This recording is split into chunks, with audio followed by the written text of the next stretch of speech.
Saudaranya gara-gara beda pilihan calon presiden, seorang suami di Kota Batam, Kepulauan Riau ini tega menganiaya istrinya. Tidak terima dianiaya, korban pun melaporkan sang suami ke Polsek Batu Aji.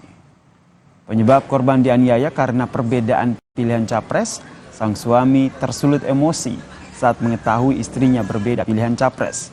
Berselang 1 hari pencoblosan, saudara, sang suami pun mendatangi korban dan yang pada saat itu sedang bekerja di sebuah toko.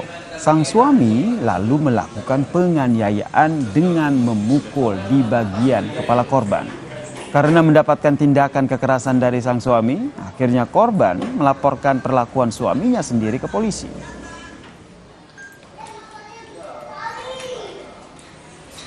Yang dilaporkan terkait perbedaan pendapat pemilihan paslon presiden. Melalui keterangan dia dipukul di bagian belah kepala beberapa kali. Ini semata-mata karena beda pilihan paslon. Kalau keterangan dia sih memang sudah ada permasalahan sebelumnya. Cuman pada saat yang kejadian ini dia bilang kok perkara sepele ini sampai dipukul, maka dia melaporkan.